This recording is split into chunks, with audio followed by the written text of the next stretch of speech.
Hi, we are live in Glenview, Illinois. I'm here with Brian Jessen. Hi, everybody. How are you? Great. We're just trying to wait a few minutes here to make sure everything is working. So what is going on today with this crazy stock market? I know there's been a lot of activity today in the market. And if for some reason anybody can't hear us, please send a DM so we can know that you can't hear us. But it looks like people are getting a little bit nervous with, in a good way, the economy looks like it's going to rebound in the second half of this year. The vaccines are starting to get distributed and used. I think we just had 500,000 or something like that of vaccines distributed. So as more and more people get vaccinated, they're figuring people will start traveling again later in the summer and in the fall. The restaurants will open to larger capacities, and things will get, quote, back to normal, normal, in the not distant future. So that is causing them to think that interest rates are going to be a little bit higher going forward. So they've already gone up about 3/8 to 0.5%. Since last week, right? Since like a week and a half. Yeah, because they're just thinking perhaps the Federal Reserve, who kind of sets monetary policy, might start raising rates a little sooner. And I mean like maybe in 2022 versus 2023. Okay. Well, everyone seems to think they are going to go up in 2021 here. I mean, I know nobody has a crystal ball. But what would your sort of prediction be if, where we're going to be at possibly by the end of the year? So like right now, just generally speaking, a 30-year fix is around 3%. Okay. So if we just said, okay, what's it going to look like in the summer and fall? I would say in the 3 to 3.5% range. So still historically unbelievable. Right. Not quite as low as the 2.5, 2.625 of 2 weeks ago, but still on a relative basis to historical standards, unbelievable. You think it'll go back down to the twos again or no? Are we done with that? I think maybe. It just depends. I mean, things tend to be like a rubber band, right? You'll stretch to a certain point, overreact, and maybe come back a little bit. Okay. But I would think if you figure out you can lock an interest rate in at 3%, you should be pretty happy. Gotcha. Okay. Okay, so as far as affordability goes, I mean, we're seeing the highest affordability in decades, right? Compared to like the 90s, where it was 8.1%, the 2000s was 6.25%, even the 2010s was more around the 4% rate, and then here we are in the 2020s now. In the high 2s to mid 3s. High 2s to mid 3s. So, can you give us a perspective of that as far as what that means for affordability, with the amount that someone then can purchase a house for? So let's give an example. So let's say you were going to go ahead and buy a house for $550,000 and get a $400,000 mortgage, and you were budgeting around getting a $400,000 mortgage because the payment was around $1,900 a month for that mortgage. And all of a sudden now you can get a 3% mortgage. So that means you can get a $455,000 mortgage for the exact same payment as you could on a $400,000 mortgage. So roughly about 12% more buying power. Wow. So if you were going to buy a $550,000 house, now you could buy a $610,000 house, and the mortgage payment, the principal interest, should be the same. Okay, so if you were going to buy a house that was $550,000, now you can afford a house that's $610,000, right? Correct, and have a mortgage principal interest payment exactly the same. Wow. So that $400,000 mortgage is now $455,460, and it's the exact same payment as if it was a $400,000 mortgage and rates were 1% higher. Wow, that is crazy. So that affordability is at an all-time high, as we've seen. If you guys have any questions, feel free to put them in the chat box and we'll try and get to them. So the conforming limits changed, right, for this year in 2021. Correct. Can you kind of explain to people what that is? First of all, what a conforming, or we sometimes refer to it as jumbo in layman's terms, right? Sure. A jumbo versus conforming, and what that means and what the increase, how that. So what that means is there's like Fannie Mae and Freddie Mac who buy a lot of the mortgages that was last year up to $510,000 and some change. Is now they raised that based on house prices going up to $548,000 and some change. Okay. So usually those are the best interest rates, whether it be a 30-year or 20-year or 15-year fixed. And so they've given you an extra 7.5% room by going from 510 and some change to 548. So usually those rates are a little bit better. Okay. And jumbo rates are above that number. So there's different limits if it's 2 or 3 or 4 unit, but generally speaking, For most single people family, are most focused people. on condos, townhouses, single family. Okay. You can get a loan up to 548, 250, usually at the best interest rates. So that Okay. just gives you a little bit more, again, buying power to get a mortgage that's a little cheaper at a little higher loan amount than last year. So I guess, back maybe it was in mid 2020, they weren't really giving out a lot of jumbo loans. There was sort of wasn't there a pause? There used to be a big, while? well, there used to be a big gap in rates between jumbos and conforming, and the gap is smaller. But then last year, when the virus and the stock market was plummeting and the whole thing was a bit in flux and people couldn't go to open houses and they couldn't see houses and people weren't sure what was going on, Right. really from like March through early summer, Okay. a lot of jumbo lenders got very nervous and they sort of either pulled out of the market or got very restrictive in their guidelines. Okay. Because they weren't sure, like for businesses, how they were going to do. Think about travel agencies or restaurants, or if you were doing corporate events, there was nobody doing corporate events Right. last year. There was nobody doing anything. So they got more conservative. Now, as we roll into this year, now they've had almost a full year of the whole virus effect. Okay. So businesses that have done fine, healthcare, technology, different things have actually, they feel more comfortable knowing that businesses that have survived this, there's some light at the end of the tunnel with viruses and businesses that adapted. Like there's a business not far from my Deerfield office that is a Thai restaurant. And they've been very creative reaching out to the community, very creative as far as doing takeout. And their income is actually no different than when they were open full time. Oh, wow. Because they adapted to what was going on. They reached out to other customers. They reached out proactively. There's a restaurant in Highland Park called Bluegrass. Yes, I know So, that restaurant. so Bluegrass, the owners did this as an example. When you took a takeout order, they'd write a thank you note, and inside of it, they'd put an extra dessert, like cookies or whatever, just to thank you for your business. And people remembered that. So their business has actually been strong. So as all this is rolled out, and now we're a year really past the start of this whole virus thing, now lenders feel more comfortable that if you survived the last year, you're probably going to be fine. You're going to be fine in 21 and 22 and so on because you've gotten through the worst of it. Right, absolutely.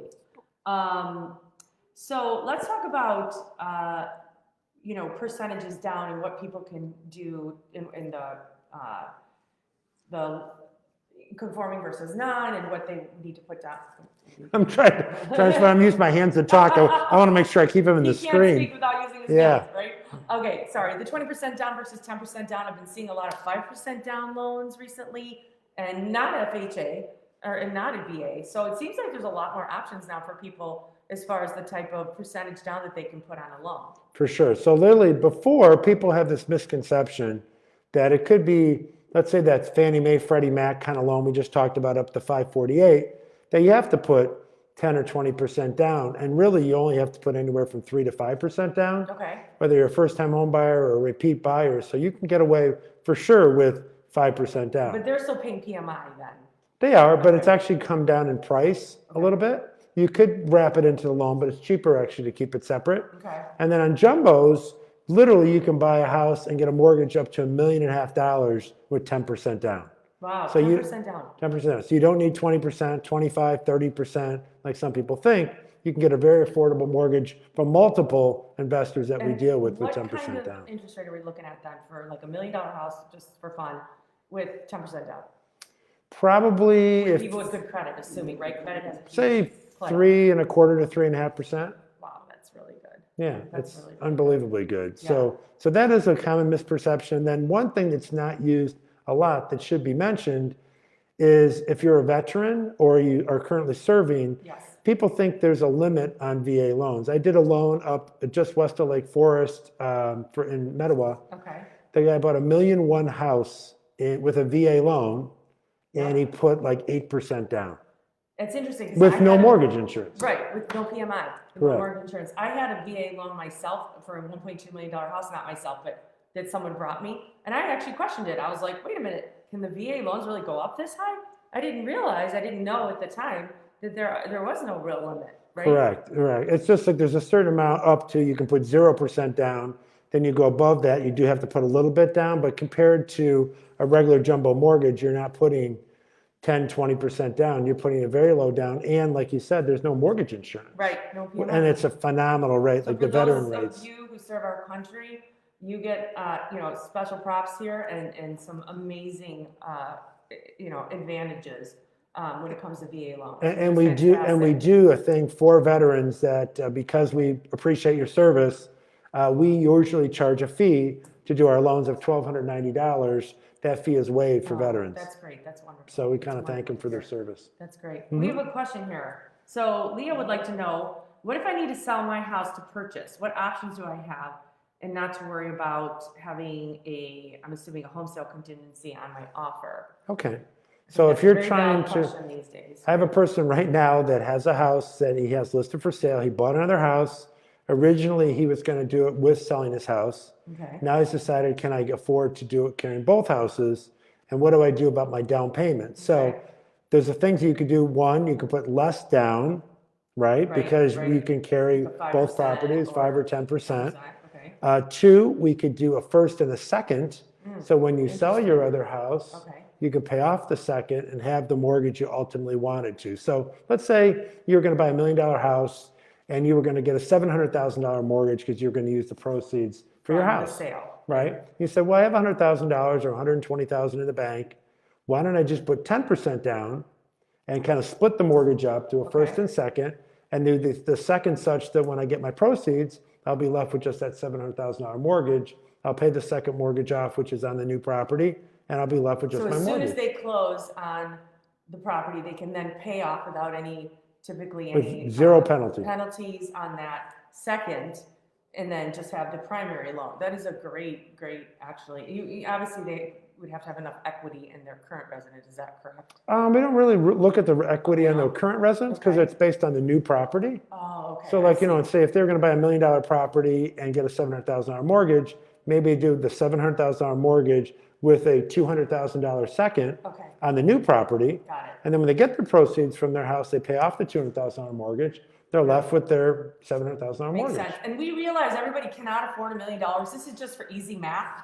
Yeah, we could say $1 million is easy. We could split it in half. It's just easier when you're working in that. We could say $300,000. Yeah, but it's just easier for everyone to sort of conceptualize when you work with that even number of $1 million. So that is huge. That's really helpful because I know a lot of people are in that predicament right now. And also maybe allows you to be the winning bidder. Yes. Because if you have a home sale. Absolutely. When you don't have a home sale contingency these days, because properties are going so fast, that I myself will also look as a listing agent and as a seller's agent to see what kind of contingencies. And a home sale contingency doesn't always put you in the strongest position to purchase a home, because when there's other offers that don't have that, because the seller would be taking a really big risk, assuming that you could actually close on your home. Otherwise, it's a big domino effect. But wouldn't they also be taking it off the market? And then let's say 30 or 45 days later, that person can't buy, you've missed a part of the market. Oh, absolutely. Sure, as a seller, correct? For sure, right, absolutely. So someone asked, where have all the houses gone? All right, Victoria, where have all the houses gone? Well, they've been bought up. I will tell you, it's craziness what's going on. I put a house on or a townhome or anything, and within usually a week, it's gone. If it's priced right, obviously it still needs to be priced right. And we have seen some price appreciation here, about 6% in the last year, which is fantastic, because compared to previous years, in Illinois specifically, right? We're in Illinois here, and it's a very different ball game than a lot of the coasts or other parts of the country. But in Illinois, unfortunately, we haven't seen as much price appreciation, but luckily over the last year we have. So a lot of people wanting to get out of the city. I love the city of Chicago. It pains me and it hurts my heart, but they want more space. They want a little bit more security, maybe some issues with schools. So they're looking to come to the suburbs. So we're having a big contingency of people coming from the city to the suburbs that maybe would have waited a little bit longer to stay in the city, and they're no longer. A lot of people are sick of their houses. I'm sick of my house. I have a nice size house. I am sick and tired of my house because you are working, doing school, living, sleeping, eating, doing everything in your house. And we've been doing it for a year, and people's houses they're just starting to get to us, right? They're like, we need an office now. Offices were out of trend for a while. Nobody needed an office. Right. Now everyone wants an office. A big basement to throw the kids down and have them run around and go crazy. And let off some steam when there's 3 feet of snow outside and they can't really go out. So people are really wanting basements, larger houses, and some green space. I mean, that is really big here too. Right. Green space to walk your dogs, parks, anything like that, because as we all know, we're very limited right now in what we can and can't do. But that's sort of what's happened, is a ton of people moving up, literally moving, upsizing, or coming from the city, wanting, sort of a different style of life now. I've also seen a trend too, which I'm talking to people because we lend all over the country, Yes. but I've seen people coming from the coasts here. So it's so expensive to live in New York and so expensive to live in New Jersey, so California. expensive to live in California. Try to buy a house, we were laughing, talking about how high $1 million house is. You try to buy $1 million house in San Francisco, you're like, oh gosh, it's not even like available. That's like a condo, right? Yeah, it's like a 1-bedroom condo. Yeah. So the thing is, people have sort of said, you know what? If one person maybe was from Chicago or there's a job opportunity in Chicago, like maybe we should move from the West Coast or the East Coast Yes. and come here. So that's been a trend for like the last year or two. Right. Absolutely. A lot more affordability here. I mean, I know we are expensive. I always tell people this Chicagoland area, the northern suburbs, we are the most expensive part of the middle of the country, right? We really are. But then you get to the coast and it's like we're a deal. Exactly. Like there's a client of mine who moved from New Jersey, all right? And the house in New Jersey and their property taxes are almost as, or I think the as worst. high as ours. They're worse. Okay, so his $1.6 million house had $40,000 a year of real estate taxes. So he moved here, got a similar sized house. It was about $900,000 instead of $1.6 million, and his taxes were like 18. Okay. So he went from $40,000 of taxes to 18, and he went imagine? from a mortgage that's sized for $1.6 million Equal. house down to an $900,000 house, equivalent size with 18,000. So again, Wow, compared to Iowa or Nebraska, our real estate taxes are high. Incredible. Right. But compared to New Jersey, New coasts, York, yep. and then what you pay for state income tax in California is crazy. We A think, lot of people are leaving yeah, because of it. It's very absolutely. there too. Yeah. So yeah, of course, it's all relative, but a lot of people are able to work more remotely now, and they're saying they're working remotely forever.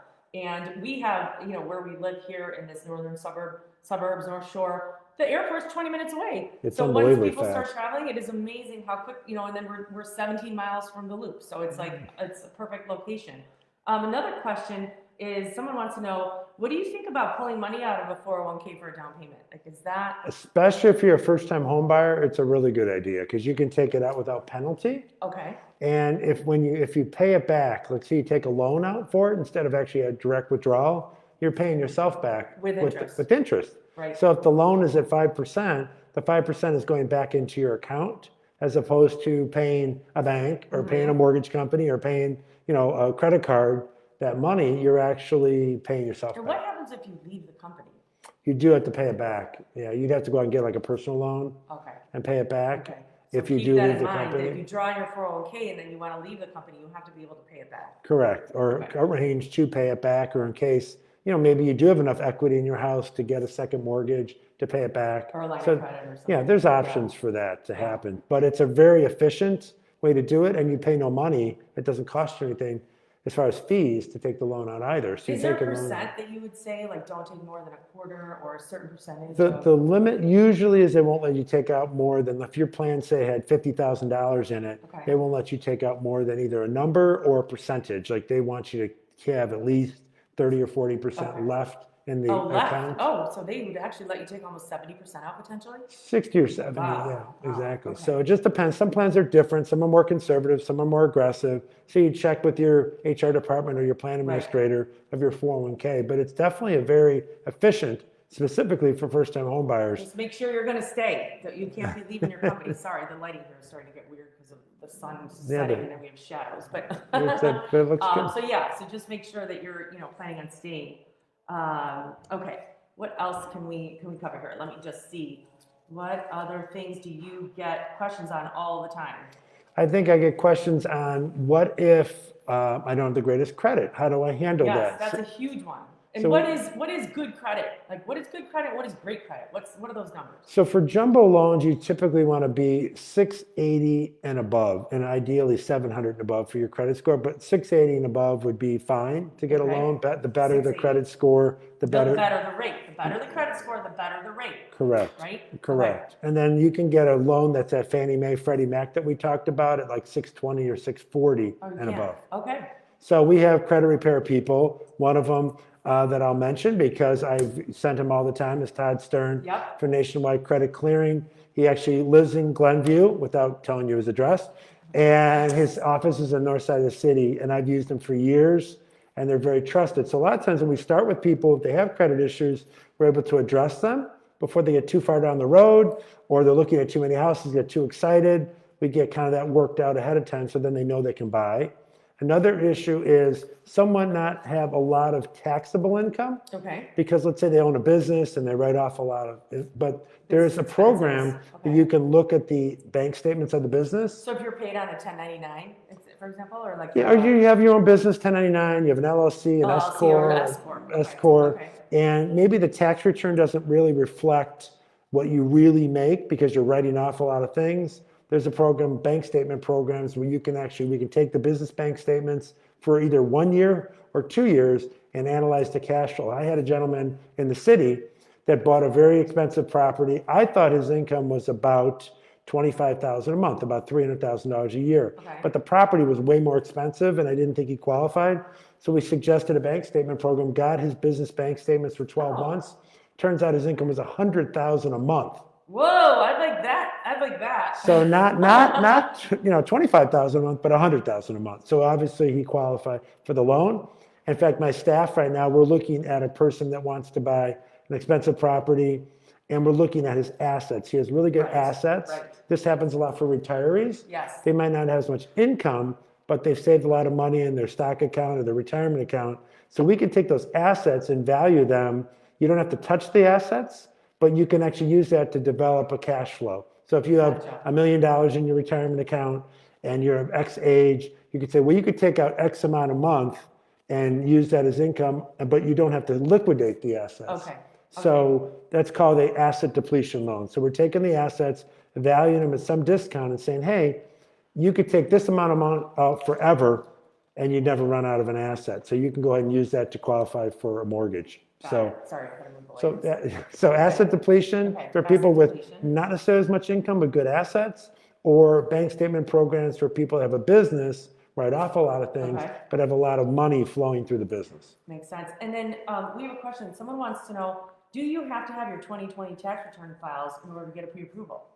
No, you don't. So the exceptions would be, let's say you have a brand new business and you only have 1 year of tax returns on your business. Then you would have to. Then you'd have to. But any type of business where you've had it for 5 years or more, you really only have to have 1 year of tax returns. If it's a jumbo, sometimes 2 years. But we know that But people. if you're a regular employee, No. you know, it gets a. If you like work for AbbVie, let's say, and you get a W-2, we Right, just get your 19 and 20 W-2s, and we get your pay stubs. We don't need your tax returns because it's so not going to. W-2s, you could just do it on W-2s for 2020, and you don't have to have your full blown, taxes finished for the year. Correct. Now, if you're a business owner, we wouldn't need your taxes done, but we'd have your accountant do what's called a profit and loss that shows your income and your expenses. Okay. So we would just look at that and say, is that kind of in line with what 18 and 19 looked like? So you wouldn't have to, because what happens a lot of times is people don't have all their information to file in April. So the IRS allows you to file in as late as October. Exactly. And we know that. We know that. Our underwriters know that. People know that you don't necessarily have the ability to file in April. So you don't have to have your tax return done. Good to know. Good to know. That's a very, very it's a good great, question. It's a great question. That's a great question. Any other questions here that we've missed? Let me just take a quick peek.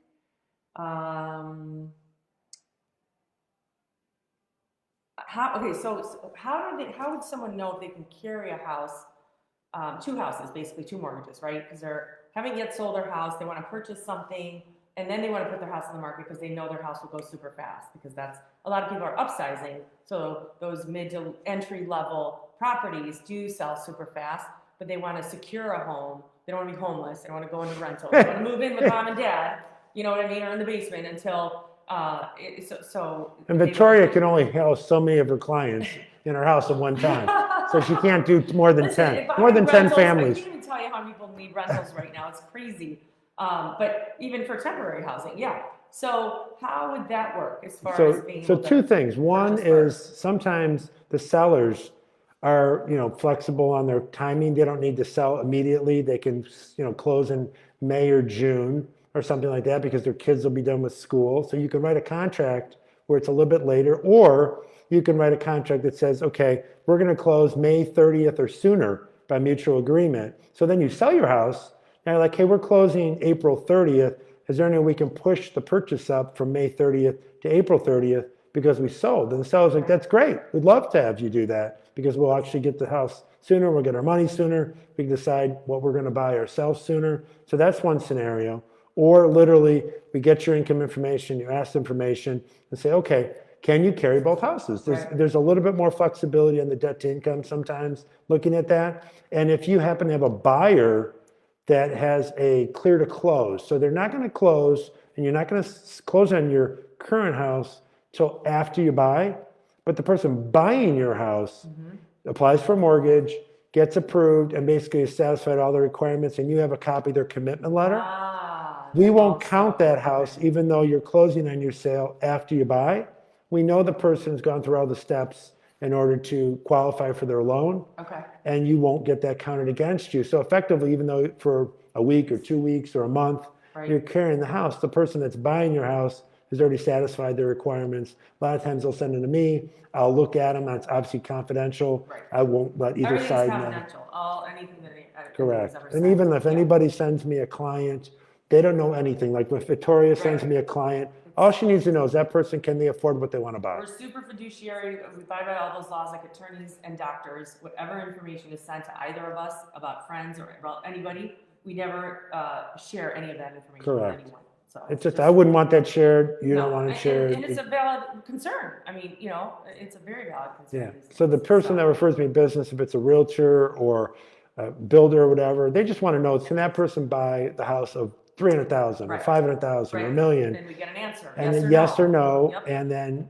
that's really and what the I know. rest is you do your magic. And we get, will it close on time? Because we want to make sure people are moving in their houses on time, maybe even moving it up and earlier. I think one of the nice things is when you do an efficient job and do a good job, is there's nothing better than calling people, telling them that they're clear to close, which means they've satisfied all their requirements.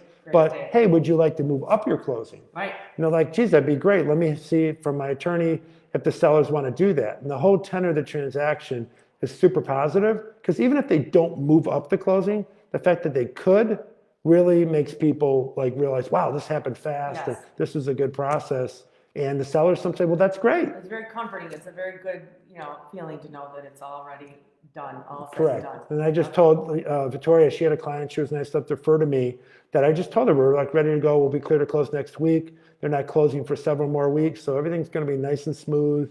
And everybody is like in a good mood and happy and just. Sigh of breath, breath of relief for sure. One other thing you can do too as a seller, if you want, is this would have to be agreed upon obviously by a buyer, is you could potentially rent back from the buyer. So you could close on the property, say, March 1st, and then rent back from them until March 31st. So you've got those 30 days to secure another property. That's a really good point, actually, because you can actually lease back. Scenario with Sonia from my team, she worked on a deal with a buyer. It was her buyer, and the seller wanted that so that they could then have about 30 days to secure a property, have the funds in hand, and then move forward to purchase. And you can lease back for up to 59 days. So a lender will let you lease back up to 59 days. So if you were closing on April 1st and you said, hey, we really want to stay till May 15th, and the buyer was like, no, it's fine, you can stay. We're not really ready to move anywhere. Because a lot of anywhere. them are in rentals potentially too. We're in a rental, we're moving up, we're moving in, and we're happy to do that so then they can oftentimes, actually, it was a competing offer situation with Sonia, and our buyers got the deal because they had that flexibility and allowed the sellers to stay in the property for 30 days. And it probably helped the buyers because they're like, look, I have a lease until June, so if I don't close till middle of May, your first mortgage payment actually is until July. Right, because it's in arrears, remember? Mortgage payments are in arrears, so you close March 1st, you don't pay your first mortgage till May 1st, right? So it's paid backwards, So they trust you when you own. When you rent, they want you to pay ahead. But when you own, Last month's rent, first month's rent, and 1 month security deposit. exactly. And your firstborn. Yeah. Exactly. All right, good. Was there any closing There was comments something or I was gonna, when thoughts? you were talking, there was something else I was gonna bring up that I thought was useful, but I think the rent back thing is a really good point to make. So there are ways, there are lots of ways. I know people are freaking out, like, how am I gonna possibly, sell my house and buy a house at the same time without getting stuck with two houses? Well, there's lots of ways and lots of, creative ways that. But I think the biggest thing you can do is, as a buyer, and what you can do as a listing agent for your sellers, is to make sure that person is truly pre-approved. Yes. Their income, their assets, their credit have been reviewed, hopefully with somebody with experience. Myself, as an example, I've been in the industry a long time. So I won't issue a pre-approval letter until I know for sure it's going to happen. And that helps the buyer. It helps both agents. It helps the seller. Right. It's just, you really need to not allow somebody to call at 5 minutes to 5 on a Friday, and then somebody whips off a letter to you 5 minutes later. That's just is doing such a disservice, because, yeah, you have a letter, but it doesn't mean anything. Right. And as a listing agent, honestly, I always call the lender of the buyer to make sure. And when it's some random buyer, lender I've never heard of, and some Say ABC Mortgage. I'm like, who is this? And I will send out. I just recently sent out in our intranet. We have 3,000 at properties agents, and I sent out a question to people, to fellow agents. Has anyone heard of this company? I've never heard of them before. I vetted them, but I'm not sure, like, if they're real or not, or how reliable they are. Not if they're real. I guess that is not the right way to put it. If they're reliable or not. Because the last thing I wanted was for my seller to get in a pickle, and embroiled with this buyer that then potentially wasn't going to be able to close. Correct. And if it comes from a much more reputable company or a mortgage brokerage like Brian's Guaranteed Rate, I will say to my seller, hey, these guys are approved with Guaranteed Rate or Chase or X, Y, or Z, as opposed to, and you know it's going to close. And you know it's going to close. That's exactly right. Right. You know it's going to close. And you know that person's reputation is such that they're not going to overpromise. And I'll every once in a while lose a piece of business because I'm like, I need to get your W-2s and pay stubs. Because you asked for too much, and they were like, oh my God, this is too much. I just talked to this other person. They just approved me. That. You got to do it anyway. Like, you're going to have to do it at some point. And as a buyer, I don't know why people wouldn't want to do that ahead of time. So know exactly what they can afford. Oftentimes they can afford a little bit more than they assume, right? Well, you can go on my website. It's rate.com/Brian Jessen. Rate.com/Brian Jessen. So BRIANJESSEN. You can fill out the forms anytime you want. You can do it at 11 at night, 5 in the morning.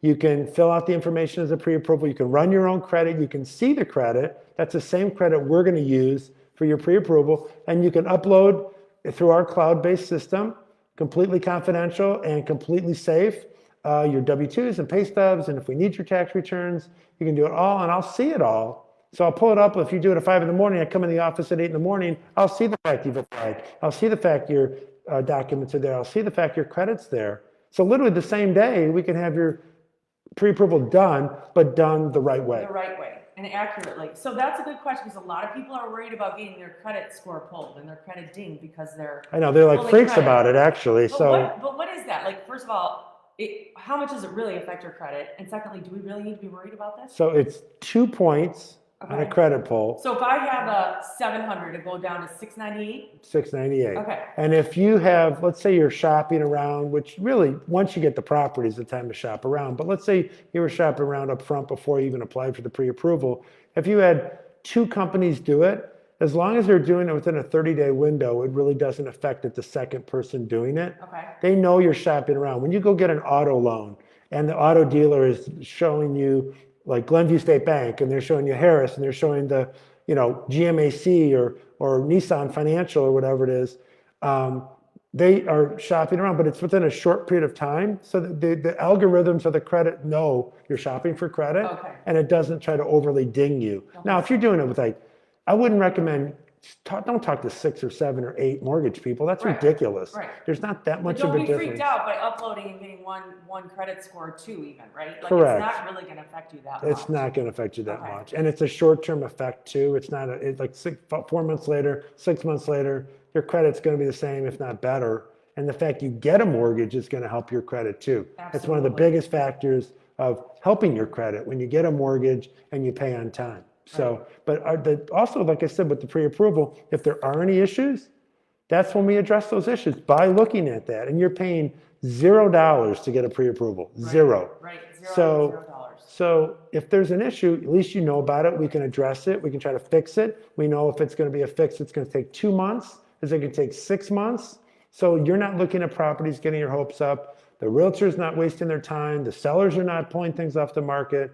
And it's just a really good barometer. And in a positive way, I just talked to somebody today that thought they were going to buy a property around $300,000, and very conservatively, they can afford a $400,000 house. That's good news. So it doesn't mean they have to buy a $400,000 house, but their agent might show them, hey, this is a $369,900 house. We can get it for $350,000.